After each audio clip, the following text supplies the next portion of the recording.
Vous écoutez le podcast du marketing, épisode 109.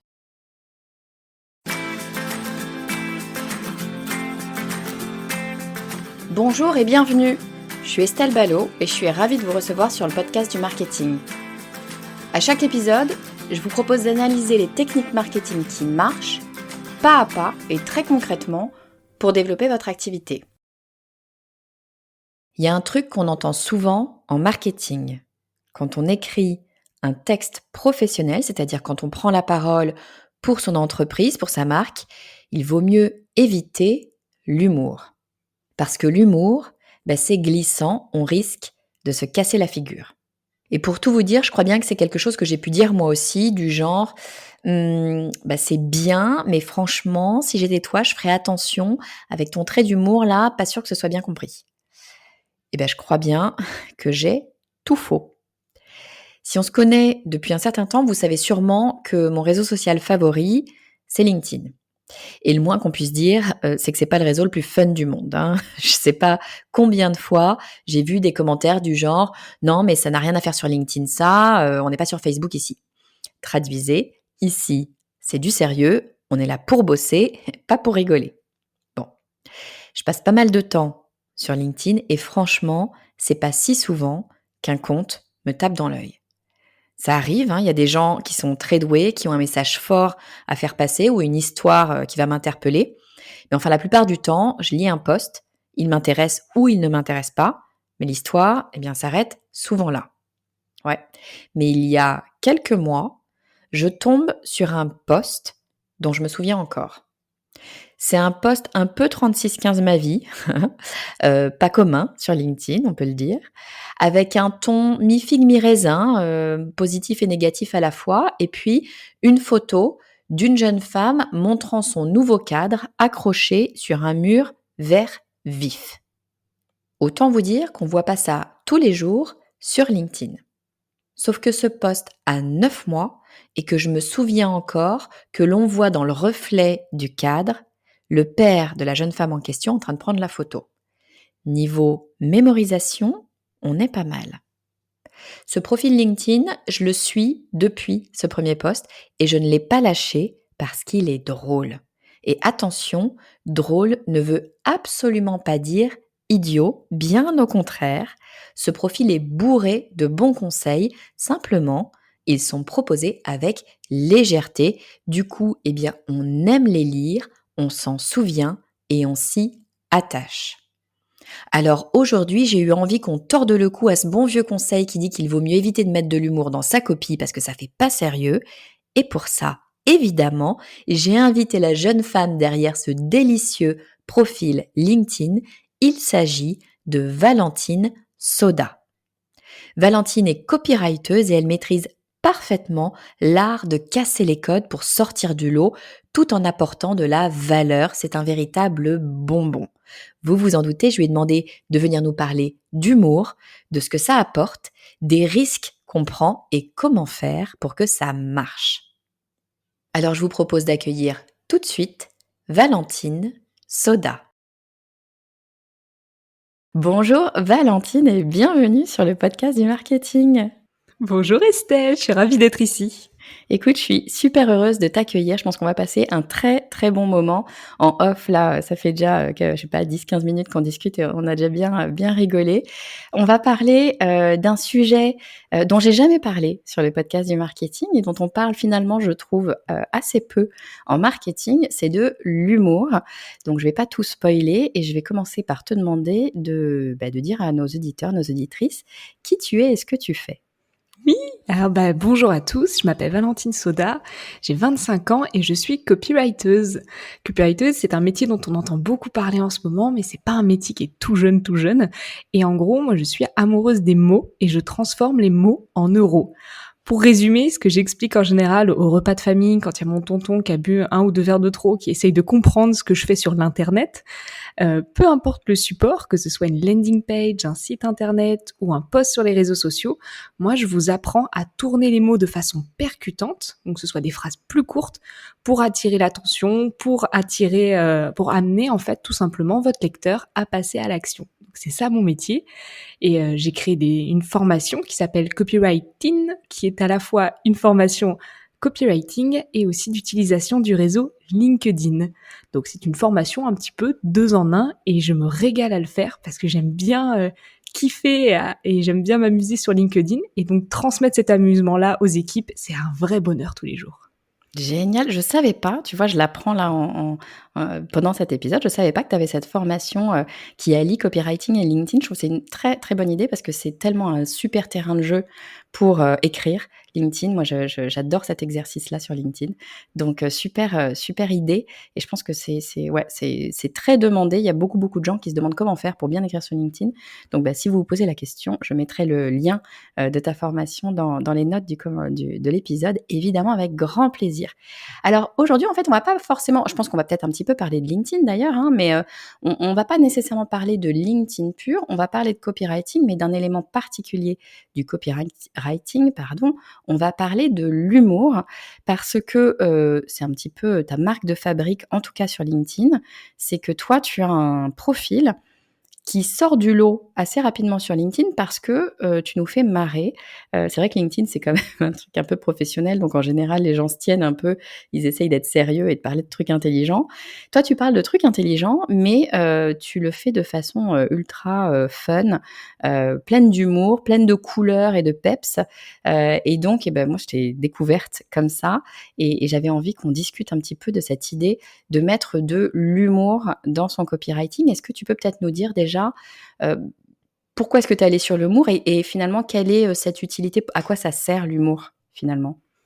En fait, pour tout te dire, Estelle, à la base, je me suis pas dit: «Tiens, je vais être drôle». Je suis vraiment arrivée sur le réseau en me disant: «Mais dis donc, mais qu'est-ce que c'est poussiéreux, j'en peux plus quoi». Mon feed d'actualité, à part quelques créateurs de contenu que j'aimais beaucoup, c'est des posts corporate, c'est des posts: «Regardez comme on est les meilleurs», c'était des posts à peine déguisés, on aurait dit des pubs quoi, c'était pas intéressant. Donc je suis un petit peu venue avec ma bouille j'ai commencé tout simplement en faisant un shooting photo où j'ai fait des grimaces, j'ai fait des poses un peu rigolotes et j'ai commencé à créer des visuels parce que je me dis: «Il y a beaucoup de posts écrits, mais je suis sûre que si on rajoute des visuels, ça peut être un peu rigolo».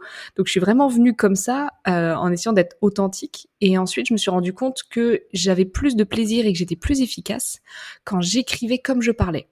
Donc je vais enlever des négations, je vais dire «je sais pas» ou «je suis» avec un CH et pour une copywriter, ça avait tendance à dissonner un petit peu parce que du coup, je suis censée et je suis amoureuse des mots, mais la langue française, c'est sûr que dans mes posts, techniquement, je la respecte pas des masses. Mais bon, j'essaie de lui rendre crédit quand même un maximum dans les coachings que je peux faire.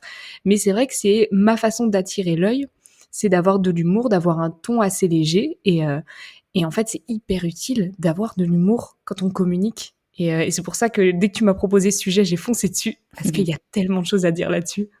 Ah mais génial. Mais effectivement, tu vois, ce que tu disais là à l'instant sur le fait que tu t'écris, «je suis» avec, CH et cetera. Moi, je trouve que c'est, alors je sais bien que d'aucuns diront: «Ah oui, mais la langue française, c'est pas ça, gna gna gna gna». Mais je suis pas tout à fait d'accord parce que la langue française, c'est pas que la langue écrite, c'est aussi la langue orale et finalement les réseaux sociaux, c'est quand même, une façon de discuter. Alors et bien évidemment, on n'est pas l'un en face de l'autre, mais bien souvent, on a envie de garder ce contact. Enfin, c'est pour ça qu'on est sur des réseaux sociaux finalement, pour rester en contact avec les gens.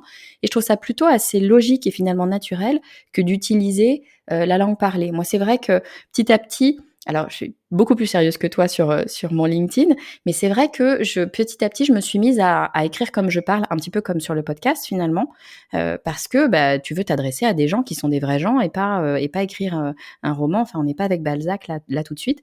Donc, ça fait sens de mettre de l'oral finalement dans l'écrit. Oui, complètement et surtout le plus intéressant, c'est que ça invite vraiment ta cible, ton lecteur, à s'investir émotionnellement dans ce que tu racontes. Et ça, c'est super intéressant. C'est pas facile à faire. Provoquer une émotion, je pense, une des choses les plus difficiles à faire par écrit. C'est d'autant plus facile par l'audio ou aussi par la vidéo. Mais par écrit, c'est compliqué de faire ressentir des émotions aux gens. Mais pour moi, c'est un petit peu une invitation au jeu. Mais ça a plusieurs avantages et plusieurs inconvénients de parler, d'inviter en fait l'humour dans son discours. Si tu veux, je t'ai listé 3 avantages Allez, et 3 ah ouais, inconvénients. carrément, vas-y, avec plaisir. Alors, en gros, le premier avantage quand tu vas amener de l'humour dans ton ton, dans ton copywriting, déjà le premier avantage, c'est que ça facilite la mémorisation d'un message. Tout con, mais je l'aurai un jour, je l'aurai avec la MAF. Ça n'aurait pas été dit comme ça, pas par cet acteur et pas avec ce ton-là, on l'aurait peut-être pas forcément retenu. Alors je te parle, c'est un peu plus ma génération, mais les petits Filoutubes, des fruits et du fromage frais, chef, ouais, ça c'est un truc qu'on a retenu parce que c'est à la fois c'est tendre, c'est rigolo, c'est fun, c'est frais. Donc on retient beaucoup plus facilement. Le deuxième avantage, ça va être que ça crée tout de suite une personnalité forte et ça donne un air beaucoup plus accessible. Là, je prends comme exemple mon LinkedIn, du fait que j'ai un discours vraiment parlé et des visuels un peu rigolos, fun, etc. Ça donne vraiment les gens l'impression que je suis un peu leur copine. Les gens qui vont me suivre depuis un petit bout de temps ont vraiment l'impression d'être proches de moi et donc tous les jours, je vais avoir, dès que j'ouvre mon ordinateur, des dizaines de messages à répondre tous les jours. Mais ça peut être des fois juste des gens qui me disent « Hey, comment ça va ton business ? J'ai vu ton post, je suis content pour toi, c'est trop cool. » Les gens ont l'impression de me connaître plus que certaines autres personnes dans le marketing qui vont avoir un air un peu plus distant. Ouais, je te coupe parce que c'est très très juste ce que tu dis et tu vois, je l'avais pas réalisé avant que tu le dises là tout de suite.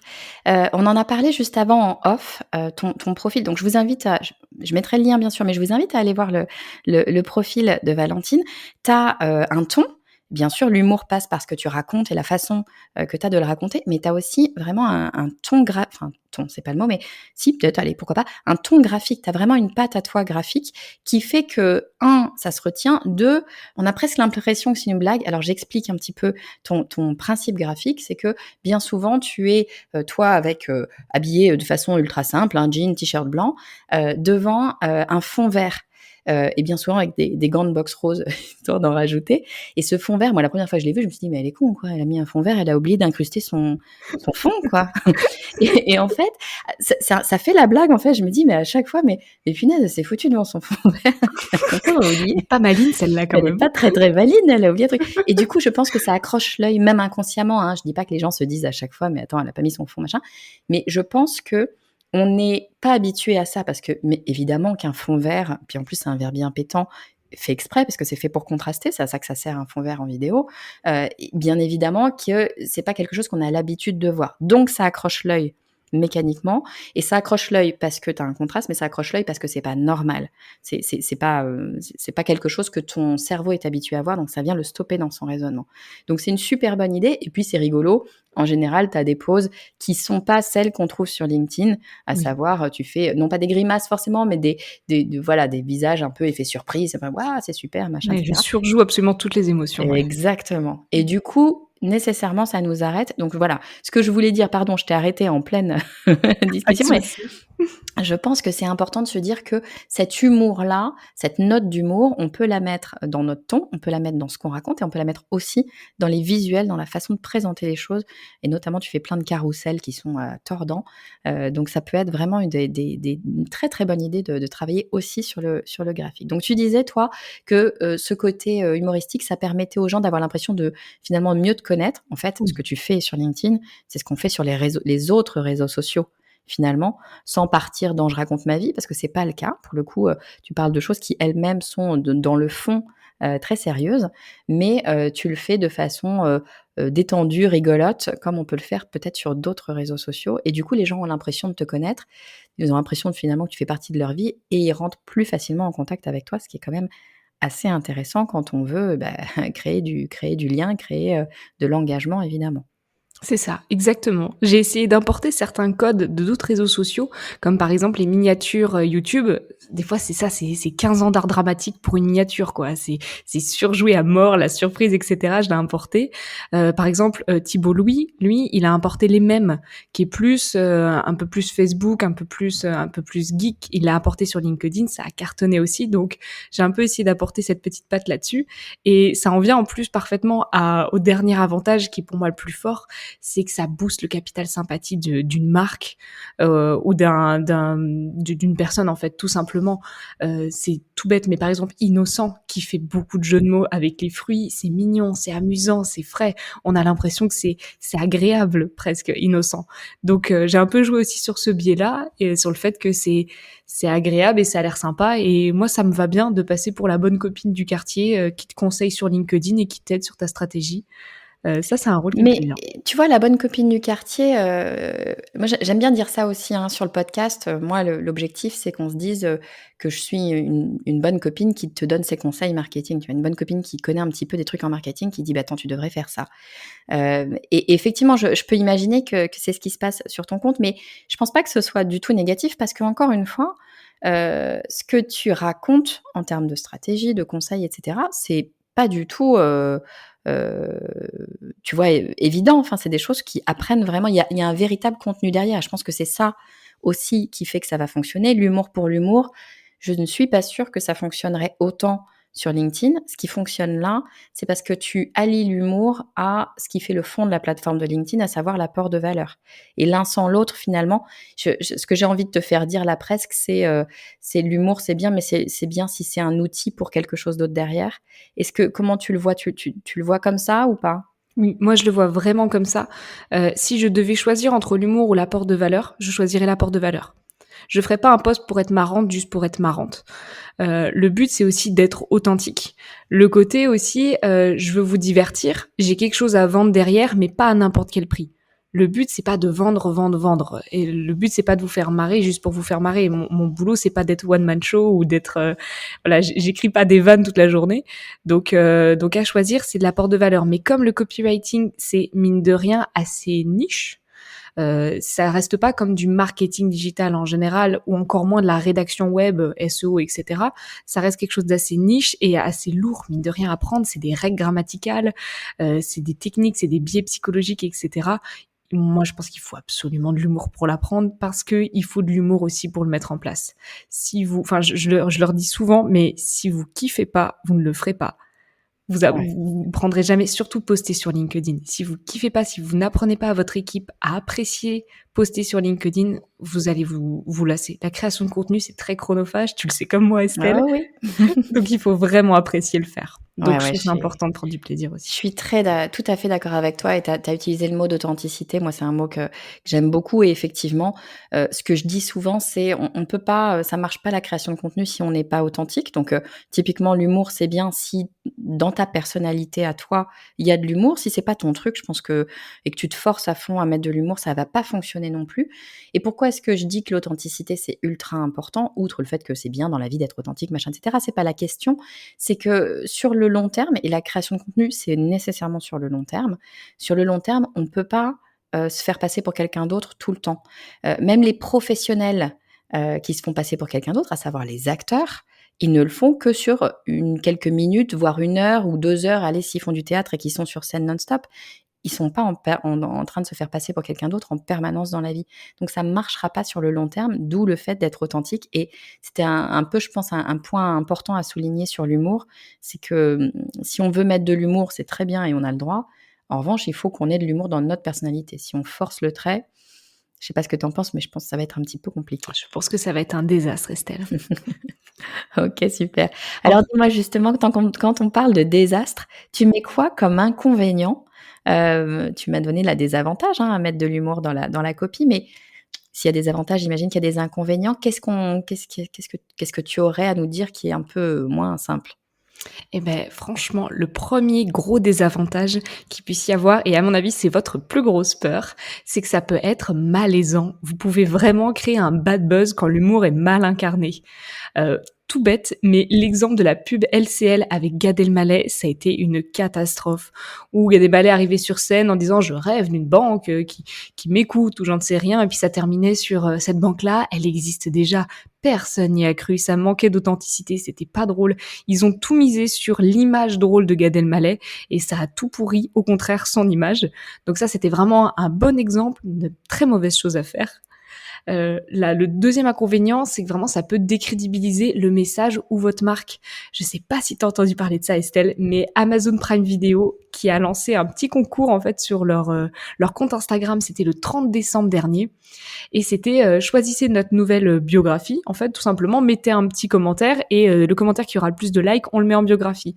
Sauf qu'évidemment, il y a un petit malin qui a mis promis, on paiera nos impôts en France, en espérant qu'Amazon doivent mettre ça du coup en bio. Et Amazon a très mal réagi, a supprimé le commentaire, ce qui fait qu'ils se sont pris une vague de commentaires promis on paiera nos impôts en France. Évidemment, ça a fait un bad buzz terrible. La publication a été supprimée, mais encore aujourd'hui, donc un peu plus de 2 semaines après, ils ont toujours des commentaires négatifs là-dessus. Voilà, ils ont essayé de faire une vanne, ça a pas marché, ça arrive. Encore une fois, là, je vous prends aussi des gros exemples avec des gros business. Moi, honnêtement, tout ce que je peux vous dire, c'est qu'à petite échelle, même moi sur LinkedIn, j'ai jamais eu peur de faire un bad buzz. Au pire des cas, je suis pas drôle et en un clic, c'est supprimé. Oui, puis au pire, t'es pas drôle. pire. Finalement, enfin, on a le droit aussi de pas être tout le temps drôle et c'est pas, enfin, on l'a tous été, tous sorti une vanne un jour qui est tombée à plat. Bon, bah, limite, ça fait marrer tout le monde que ça tombe à plat, au pire. Et je pense que la meilleure façon de réagir à ça, c'est justement d'y réagir avec humour et dire, putain, j'ai été naze, elle était naze, ma vanne. Et voilà, c'est pas grave et c'est parti. C'est sûr. Mais c'est surtout pas de faire comme Amazon a fait et d'aller se planquer en enlevant le post en disant non, machin, etc. Fallait rebondir dessus, fallait assumer le truc et y a là et ça aurait été très bien, mais dommage pour eux, effectivement, ça a pas fonctionné. Mais je suis d'accord, faut faire gaffe à pas aller trop loin et pas décrédibiliser sa marque ou son message, effectivement, selon ce que tu as à dire, effectivement. Oui. T'en as un troisième ? Ah oui, et tu m'as fait une transition toute trouvée là. Ce qu'il faut savoir avec l'humour, qui est naturel, l'humour c'est très subjectif. Il y a des choses qui vont vous faire éclater de rire et d'autres pas du tout. Et du coup, l'humour peut vous priver d'une certaine partie de votre audience. Je reprends une deuxième fois l'exemple de mon LinkedIn. Je fais certaines blagues. Parfois, je sais que Jean-Michel, 55 ans, à la tête de son entreprise depuis 30 ans, il va pas trouver ça drôle. J'évite l'humour noir parce que c'est pas quelque chose qui me fait particulièrement rire moi. Donc c'est pas vraiment une volonté, c'est juste que c'est logique. Mais voilà, je vais avoir parfois des références qui vont pas plaire à certaines personnes, qui vont pas les faire rire. Je tutoie aussi. Donc j'ai une partie de ma communauté qui me plaît pas. Je vous dis ça aujourd'hui parce que ça fait plus d'1 an que je fais des tests et des exercices, etc. sur LinkedIn. Aujourd'hui, j'ai trouvé une solution pour pallier à ça. Je me crée d'autres canaux de communication. Je vais bientôt sortir une chaîne YouTube. Je pense que sur cette chaîne YouTube, je vais vous voyer. C'est étonnant que tu dises ça. Alors sur LinkedIn, tu vas tutoyer et sur YouTube, tu vas vous voyer. Oui, parce que YouTube, j'ai plus la sensation de parler à une communauté, à une grande partie de personnes, alors que quand j'écris mon post, je pense à mon lecteur, la seule et unique personne. Donc, c'est peut-être une erreur. En tout cas, c'est un test que je veux faire, voir si je touche une cible différente, voir si ça va être plus simple. Mais je trouve qu'un tuto sur YouTube, ça va être plus simple de vous voyer. Moi, en tout cas, ça me touche plus quand un tuto vous voit que me tutoie. Ouais, je vois ce que tu veux dire. Bah, écoute, c'est intéressant. Bah, tu me diras ce que ça aura donné en test. Mais là où je te rejoins, tu vois, moi, je vous vois sur LinkedIn et dans mes emails, etc. Et on m'a souvent posé la question, on m'a souvent dit, mais pourquoi tu vous vois, pourquoi tu tutoies pas? C'est quand même plus proche de tutoyer. Et moi, alors, c'est vraiment, encore une fois, je reviens sur l'authenticité, c'est juste que j'ai du mal à tutoyer. Je tutoie très facilement une fois que j'ai vu de mes yeux vus la personne. Mais en revanche, effectivement, quand je ne connais pas la personne, c'est plus simple pour moi de vous voyer. Je me dis, a priori, les gens qui me suivent sur LinkedIn ou ailleurs d'ailleurs, je les ai jamais vus, en tout cas la très très grande majorité, donc je vais les vous voyer. Mais c'est vrai que c'est là où je te rejoins, il faut que ça soit naturel parce que sinon on va se planter en fait à un moment donné. C'est sûr qu'à un moment donné, si je m'étais dit, non Estelle, tu vas tutoyer, il faut absolument que tu te forces à tutoyer parce que tu seras plus proche des gens, ben, un jour où je vais écrire naturellement, rapidement, sans relire 15 fois, etc., boum, je vais te mettre un vous, c'est sûr parce que c'est naturellement ce qui va sortir. C'est ça. Et c'est vraiment un des plus gros conseils que je peux donner, c'est soyez naturel. On peut pas être drôle sur commande. Personne n'a jamais réussi à être drôle quand on dit raconte-nous une blague. À moins que ce soit la meilleure blague de Toto que vous ayez jamais entendue de votre vie, mais je vous conseille vraiment pas. L'humour, ça vient assez naturellement. Moi, je vous conseille vraiment d'y aller par petites touches. Sur LinkedIn, j'ai commencé à être drôle tout simplement en mettant des références. J'ai fait un carrousel en mettant en scène Louis de Funès. Après, je suis passée à OSS 117. Après, Maïté. J'ai commencé à mettre un petit peu en scène des personnages de la vie de tous les jours que les gens connaissaient et reconnaissaient comme quelque chose de marrant. Et ensuite, rajouter ma petite sauce. Mais à partir du moment où les gens ont convenu que vous étiez drôle, ça vient tout seul après. Ouais. C'est plus facile aussi, ils s'attendent à rigoler ou à sourire et du coup parce que c'est pareil aussi, drôle, c'est pas forcément se fendre la poire à fond, Non. éclater de rire. Ça peut être juste un petit clin d'œil, c'est juste quelque chose qui, voilà, qui est pas trop sérieux, qui est pas trop strict et qui Oui. nous fait, finalement juste, voilà, regarder les choses de façon un petit peu plus funky Oui. que sur d'autres postes. C'est ça aussi, on n'est pas obligé d'être Gad Elmaleh tout le temps. Enfin, sauf Gad Non. Elmaleh quand il parle de banque, évidemment. C'est ça, on se comprend. Non, je pense que d'ailleurs le tout premier trait d'humour que j'ai fait, c'était un premier post sur LinkedIn. Je crois que je demandais une alternance et j'avais dit, «De toute façon, mes missions, cela ne nous regarde pas» et c'était une référence aux inconnus Mmh. et j'avais eu, mais je sais pas, une soixantaine de commentaires de gens, bon, c'était majoritairement des boomers, mais moi ça me va très bien, l'humour de boomer me fait très rire et de gens qui du coup m'offraient de la visibilité, sans le vouloir, juste parce que ça les avait fait, un peu sourire quoi. C'était lundi, c'était rigolo, ils se rappelaient un sketch, d'il y a des années. C'était vraiment tout bête, quoi. C'est pas, on demande vraiment pas d'écrire des sketchs bien écrits, juste une petite référence des fois, ça change vraiment toute une copie. Ouais, j'aime beaucoup ton idée des références parce que tu pas besoin d'être toi-même humoriste finalement pour, parce que voilà, c'est un métier aussi, hein, de faire de l'humour et de créer des choses drôles. Mais les références, c'est un truc sociétal finalement. Les vraies références, tout le monde les connaît ou au moins dans une certaine génération, mais tu vois, cela ne nous regarde pas, toi, c'est pas de ta génération et tu le connais et je pense qu'à peu près tout le monde de ta génération le connaît. Et c'est vraiment sociétal donc du coup pour le coup, tu emmènes toute la communauté et même pas ta communauté, c'est même une communauté au sens plus large parce que, bah, c'est quelque chose qui est inscrit finalement, culturellement. Tu me parlais de Maïté, au moment où tu as dit Maïté, je me dis: «Mais comment est-ce qu'elle peut connaître Maïté?» A priori, elle était pas née donc J'ai eu une enfance merveilleuse, je peux même pas te dire.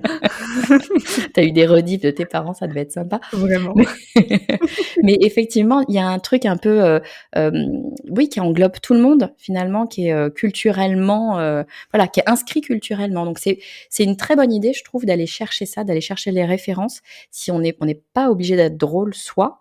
Enfin, il faut aussi quand même savoir écrire de façon, décontractée, hein, mais on peut aller s'inspirer finalement de gens dont c'est le métier et les finalement les utiliser pour pouvoir apporter ce trait d'humour dans notre copie. Oui, exactement. Je pense que être bon, être percutant, c'est comme un bon cocktail, c'est du dosage, donc c'est à la fois une bonne dose de personnalité, une vraie volonté de bien faire, de transmettre quelque chose à son lecteur, et puis un petit peu quand même une petite pincée de structure, d'où l'importance de se former au copywriting, de comprendre les codes d'un réseau, d'étudier sa cible, de se mettre dans la tête du lecteur. Mais c'est pas la plus grande partie pour moi. La plus grande partie, c'est du plaisir et de l'authenticité, tout comme tu as pu dire avant, Estelle. C'est intéressant ce que tu dis parce qu'effectivement, on pourrait se dire: «Si je choisis d'être côté humour dans mon voilà, dans ma copie, ce que je dois faire, c'est de l'humour» et là, ce que tu es en train de dire, c'est que l'humour, encore une fois, c'est un outil qui vient se rajouter, mais ça n'empêche pas qu'il va falloir que tu connaisses, ton audience, il va falloir que tu comprennes comment elle fonctionne, il va falloir que tu comprennes les codes aussi de ton réseau. LinkedIn n'aura peut-être pas exactement les mêmes codes qu'un autre réseau social peut-être. Tu as le droit de casser les codes aussi, mais en tout cas pour les casser, il faut déjà les connaître. Donc il y a toute une structure comme ça finalement à travailler. Je suis pas en train de dire que ça ne peut pas venir naturellement, parce que je pense que quand même il y a énormément de choses qui viennent naturellement, parce qu'inconsciemment on les intègre ces codes. Mais toujours est-il que il faut quand même savoir travailler sa copie, quand bien même c'est de l'humour et quand bien même peut-être on est très drôle. Ça se travaille quand même et ce que tu dis, c'est que le copywriting, ça s'apprend. Moi, j'imagine que ça s'apprend, par des formations évidemment, puis ça s'apprend aussi en faisant. Est-ce que tu es de ces personnes-là qui se disent: «Beh, vas-y lance-toi parce que les premiers posts que tu feras, ils sont peut-être pas dingues, mais plus tu vas en faire, plus ça viendra facilement, plus tu vas prendre de plaisir et plus tu vas t'habituer»? Oui, absolument. Moi, je fais partie des gens qui ne pensent pas que l'écriture, c'est un don, où un jour, il y a un ange qui est descendu, qui a dit: «Toi, tu écris, toi, tu écris, toi, tu écris pas». Je pense pas du tout. Je pense pas que c'est réservé à une élite qui a pu faire des études de lettres modernes, pas du tout. Pour moi, l'écriture, le copywriting, c'est un muscle, c'est quelque chose qui se travaille. Plus vous allez faire des posts LinkedIn, mieux ils seront, plus vous aurez de la créativité. Ça se travaille tous les jours. C'est ça qui est intéressant, c'est ça qui est fou, c'est que les progrès sont hyper rapides et je le vois tous les jours, avec les gens que j'accompagne, mais aussi, c'est tout bête, mais ma famille autour de moi, je vois, plus ils écrivent, plus la créativité se développe, mieux c'est, quoi, plus c'est bon. Et ça, c'est certain, c'est une science exacte, je vous l'assure. Génial. Bon, bah, tu vois, ça va rassurer, toutes les personnes qui se disent: «Bouh, moi je sais pas comment faire parce que je sais pas comment écrire». Bah, il suffit de commencer à écrire et plus tu écriras, plus tu sauras écrire finalement. C'est Alors ça. écoute, Valentine, ça fait déjà, tu vois, un petit moment qu'on est ensemble. Je vais essayer de faire un résumé de tout ce qu'on s'est dit. Tu vas me dire si j'ai oublié des choses. Mais grosso modo, qu'est-ce qu'on s'est dit? On s'est dit que d'abord, on peut tout à fait utiliser l'humour dans notre copie et quand bien même on est sur un réseau social qui est plutôt assez sérieux comme LinkedIn peut l'être, hein, mais ce qu'on dit là, ça peut être utilisé sur LinkedIn et bien évidemment plein d'autres endroits. Quand bien même le sujet est sérieux, on a le droit de venir apporter sa touche d'humour. L'humour, ça a plein d'avantages, notamment ce que tu disais, qui me semble super intéressant, c'est que l'humour, ça aide à la mémorisation. C'est vrai qu'on n'y pense pas forcément à ça, mais tu donnais des slogans, bien sûr que quand ça nous a fait drôle, ça nous a fait drôle, ça nous a fait rire, ça nous a fait réagir, on s'en souvient plus facilement, donc ça apporte cet attrait quand même extrêmement important de mémorisation. Ça va permettre de nous rapprocher finalement de notre audience. Tu parlais d'une certaine proximité qu'on va pouvoir avoir avec cette audience. Tu disais que les gens avaient l'impression qu'ils te connaissaient et t'envoyaient des messages. Bah, pour l'engagement, notamment sur les réseaux sociaux, c'est quand même assez formidable. Et puis, il y a un côté capital sympathie, bien sûr, qui se crée grâce à l'humour. Donc, encore une fois, eh bien, tu es plus proche. Et puis, moi, je ne cesse de le dire, hein, de vendre des choses, même si vendre, ça ne veut pas forcément dire avec de l'argent, mais en tout cas d'apporter, voilà, de créer quelque chose et de créer cette relation. La vente se fait, ou l'achat plutôt, se fait par l'émotion. Donc, c'est l'émotion qui va générer cette envie de passer à l'action. Donc, l'humour, c'est une très, très bonne idée parce que nécessairement, on va aller directement sur l'émotion. Alors, bien sûr, on a des avantages à l'humour, on a aussi des inconvénients. Un premier inconvénient que tu mentionnais, c'était le côté un petit peu malaisant. Si on se loupe, bien sûr, il faut faire gaffe à ce qu'on raconte en fait, quand on est sérieux et quand on est dans l'humour aussi, hein, ça marche dans les deux sens, mais voilà, si on tombe complètement à plat à côté, ça peut être un petit peu délicat. Dans le même ordre d'esprit, ce dont tu parlais, c'était le côté décrédibilisation qu'on peut avoir, d'une marque ou de sa marque perso, hein, peu importe. Mais selon ce qu'on va dire, il faut quand même qu'on reste authentique. Si c'est, créer de l'humour pour de l'humour, bah, ça va pas fonctionner et du coup, eh ben, non seulement ça marchera pas, mais en plus on va passer pour, voilà, pour un naze. Donc attention à ça. Et troisième élément, alors tu le mets comme un désavantage. Moi, je sais pas si je dirais que c'est un désavantage, mais en tout cas, c'est juste, c'est que l'humour nécessairement, ça va segmenter. Dès lors que tu apportes de l'humour, ça va plaire à certaines personnes et ça va déplaire à d'autres. Eh bien, ces personnes-là ne feront pas partie de ton audience. Moi, je ne sais pas si c'est un désavantage. En tout cas, ça permet de segmenter et de mettre avec toi que des gens qui sont bien avec toi. Donc, encore une fois, tu mettais ce mot authenticité qui me plaît beaucoup. Ça fonctionne si l'humour fait partie de toi. Si l'humour fait partie de toi, c'est peut-être pas très grave que des gens pas drôles ne viennent pas à toi. J'ai envie de te dire, ça va te faciliter la vie. Oh oui. En revanche, ouais. En revanche, si c'est pas le cas, bah, bien sûr, il faut pas y aller. En tout cas, ça va aider à segmenter. Et Oui. puis, le tips peut-être le plus important, je pense, que tu nous as donné pour mettre ce trait d'humour, c'est finalement d'y aller au naturel et de pas trop se poser de questions. Allez-y avec votre trait d'humour à vous, votre personnalité, votre façon d'être et de faire et puis ça marchera. Il y a pas de raison que ça marche pas. Qu'est-ce que tu en dis de ce résumé? Est-ce que tu voulais rajouter quelque chose en particulier? Moi, j'aurais dit, franchement, foncez et Inch'Allah, comme disent les gens. Foncez, enfin, testez, amusez-vous, allez-y par petites touches. Je pense que c'est le meilleur conseil qu'on puisse donner. De tester un maximum, de surtout faire de l'humour en fonction de ce que vous ressentez, mais aussi en fonction de votre cible. Si votre cible adore Jean-Marie Bigard, faites des vannes de Jean-Marie Bigard, allez-y à fond, sincèrement, tout en restant unique, authentique, ça ne pourra que payer. Et je suis d'accord avec toi, le côté segmentation, c'est intéressant. Moi, ça m'a jamais porté préjudice réellement, puisque du coup, je travaille qu'avec des gens que j'adore, des gens qui me font mourir de rire, et qui du coup, c'est même plus du travail, quoi. C'est du taf, mais c'est du kiff à chaque fois. Génial, j'adore cette idée, c'est du taf, mais c'est du kiff. Cool. Écoute, Valentine, merci mais 1000 fois d'être venue nous donner tous tes conseils sur intégrer de l'humour dans la copie. Je trouve que c'est vraiment un super sujet que j'avais jamais abordé. Donc, je suis vraiment ultra heureuse qu'il ait été accepté de venir. Je suis sûre qu'il y a plein de gens qui se disent, mais attends, mais c'est quoi son compte, j'allais dire Facebook, LinkedIn, où est-ce que je peux la retrouver? Où est-ce qu'on peut te retrouver si on veut te suivre? Dis-moi. Vous pouvez me suivre sur LinkedIn avec simplement mon nom, mon prénom, Valentine Soda, et je serai ravie de vous partager mes meilleurs tips copywriting et mes autres montages foireux. Génial. Bon, je mettrai le lien de toute façon de ton profil sur les notes de l'épisode, donc n'hésitez pas à aller voir ce fameux profil de Valentine. Vous allez pas être déçus, vous allez voir que c'est très drôle et que vous allez en plus apprendre plein de choses. Merci beaucoup Valentine. Merci beaucoup Estelle, merci à tous. Merci encore Valentine pour cet épisode plein de peps et pour nous rappeler que ce n'est pas parce que l'on parle de choses sérieuses qu'on ne doit pas le faire en souriant. Si vous écoutez encore cet épisode, a priori, c'est qu'il vous a plu, donc je vous invite à aller jeter un œil au profil de Valentine sur LinkedIn.